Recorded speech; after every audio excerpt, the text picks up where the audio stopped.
In this section, we will be dealing with historical perspectives from the Reagan years.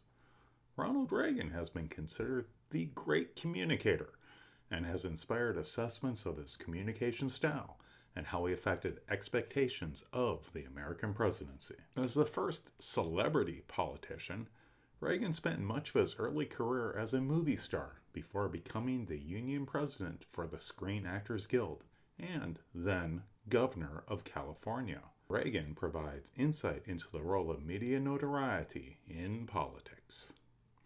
The return of the celebrity presidency with the ascension of Donald Trump further warrants a historical examination of Reagan and his interaction with the media to glean insight into his unique communication style and public perceptions, especially as they relate to the modern era. Despite public scrutiny during his time in office, Reagan was known as the Teflon president for his ability to rebound from criticism and controversy and through his being humorous, charismatic, and likable.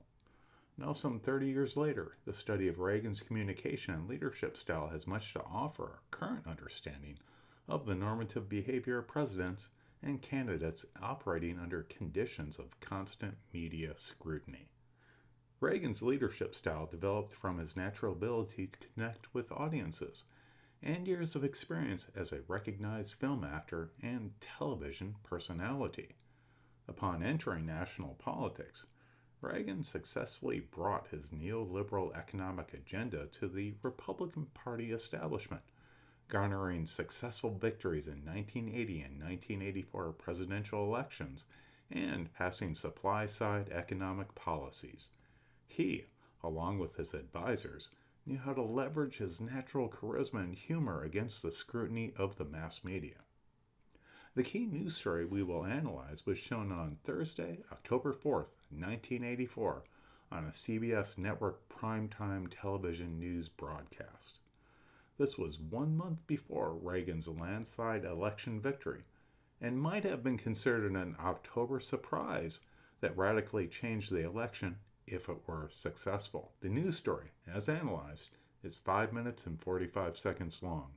In the 5-minute news story, Reagan-Stahl narrated for just over 3 minutes, while Reagan had just 27 seconds of speaking time dispersed throughout 5 sound bites. In other words, Stahl had the first, last, and most of the middle words of this story, while Reagan had only a fraction of her speaking time. Now, let's take a look and listen. More often than you think. George Bush is complaining about an IRS decision that made him pay $198,000 in back taxes and interest. Walter Mondale today said Bush still paid a lot less proportionately than many, if not most, Americans. The overall 13% of adjusted income that Bush paid in federal taxes last year, Mondale said, is less than the maid pays who cleans up the offices of the vice president. Democrats frequently complain that it's a problem to get any criticism of President Reagan to stick, but 150 Republican incumbents and 50 more would-be incumbents lined up on the south lawn of the White House today for a chance to stick to Mr. Reagan's coattails. It was but one example of a presidency that projects a personality and an image that, even in the view of harsh critics, is almost picture-perfect in its skillful use of television. But in using the medium, what is the Reagan message? Does it distort the big picture of reality? Reagan-Stahl has been looking into this. How does Ronald Reagan use television? Brilliantly. He's been criticized as the rich man's president, but the TV pictures say it isn't so. At 73, Mr. Reagan could have an age problem, but the TV pictures say it isn't so. Americans want to feel proud of their country again and of their president, and the TV pictures say you can. The orchestration of television coverage absorbs the White House. Their goal, to emphasize the president's greatest asset, which his aides say is his personality. They provide pictures of him looking like a leader, confident with his Marlboro Man walk, a good family man. They also aim to erase the negatives. Mr. Reagan tries to counter the memory of an unpopular issue with a carefully chosen backdrop that actually contradicts the president's policy. Look at the handicapped Olympics. Or the opening ceremony of an old age home. No hint that he tried to cut the budgets for the disabled and for federally subsidized housing for the elderly. How can you take a vacation? Another technique for distancing the president from bad news, have him disappear, as he did the day he pulled the Marines out of Lebanon. He flew off to his California ranch, leaving others to hand out the announcement. There are a few visual reminders linking the president to the tragic bombing of the Marine headquarters in Beirut. But 2 days later, the invasion of Grenada succeeded, and the White House offered television a variety of scenes associating the president with the joy and the triumph. David Gergen recently retired as the president's media advisor. It is a mistake to try to have the president inserted into every issue, good or bad, but particularly the bad ones. It's just not a good way to run the presidency. In running the presidency, the White House often prevents reporters from questioning Mr. Reagan. Aides admit that helicopter engines are revved up so the questions can't be heard. At other times, it's aides who interrupt. This tight control has baffled those who think Mr. Reagan is at his very best when he's spontaneous, say in dealing with hecklers. I'll raise his taxes. Aaron. Or in tossing off one-liners. I never get good reviews from Taz. He can be masterful at deflecting a hostile question. Did you mean to give a signal to other Republicans that if they don't conform, that off will go their heads? How can you say that about a sweet fellow like me? Time and again, the president, with uncanny skill, shifts the focus from the details of an unpopular issue to a popular subject, himself. Take education. He responds to a briefing about an inner-city school's dilapidated conditions with a personal story. In our high school gymnasium, in my day, there were a few places on the floor that you couldn't try for a basket because the beams holding the ceiling up interfered. Defining mistake, Mr. President? There is, of course, a sound reason the White House has kept the president under wraps. It's his gaffes. But since he was criticized for being isolated and wrapped in a cocoon, Mr. Reagan has been taking more questions lately, resulting in more mistakes. His explanation of security lapses at the Beirut Embassy Annex. Anyone that's ever had their kitchen done over knows that it never gets done as soon as you wish it would. There's a lot of evidence that the American people don't care if Mr. Reagan makes mistakes. They like him anyway. He is one of the best people I've ever seen at turning a mistake into a positive, turning on a dime when he makes a mistake. He knows how to cut his losses so fast and so quickly and so effectively that they become positives. People sort of say, ah.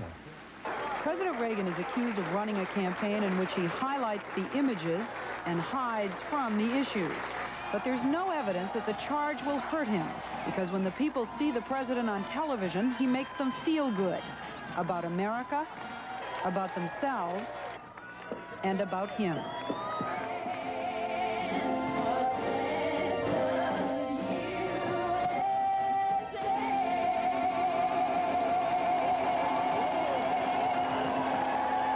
League-Stahl, CBS News, the White House.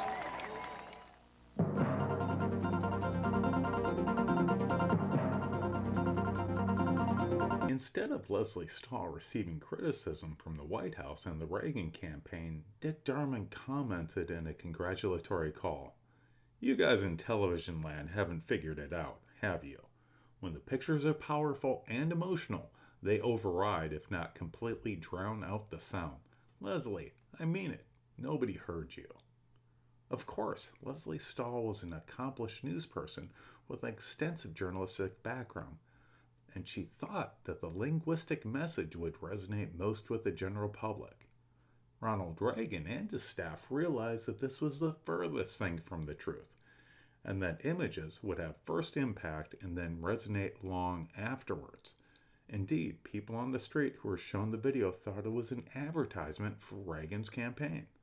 This is mainly because the news story had substantial visual elements of both the ideal candidate and populist campaigner, with limited exposure of Reagan to the video frames as a sure loser. As can be seen in this table, Reagan was portrayed as statesmanlike throughout the news story, both in terms of shot percentages and seconds on screen.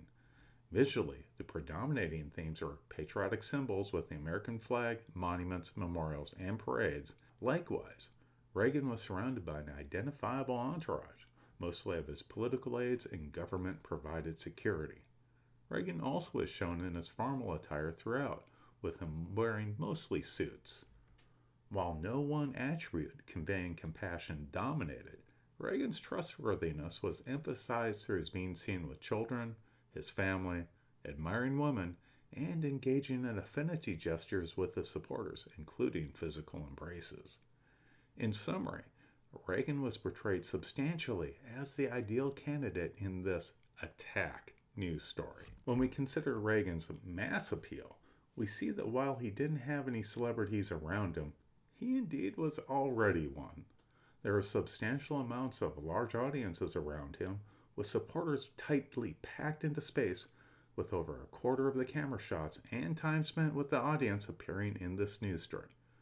Over 1/5 of the time and over 1/4 of the shots were of approving audiences, with supporters shown applauding, laughing, waving, nodding in approval, and wearing campaign paraphernalia. What we did not see was much of an ordinariness by Reagan. He was shown engaging in physical activities such as lifting weights and running with a football on the beach. But that was not the main theme of the news story. Indeed, one would argue that while his position of ideal candidate predominated, the visual frame of populist campaigner was arguably the second most prominent theme, although one could argue, again, that Ronald Reagan was already a populist figure through his position as a popular movie and television actor. The one thing Ronald Reagan was not portrayed as in this CBS News story was a sure loser. Despite brief moments of disapproving audience members, he was portrayed as responding effectively to them, and as a result likely was seen as burnishing his populist campaigner visual image.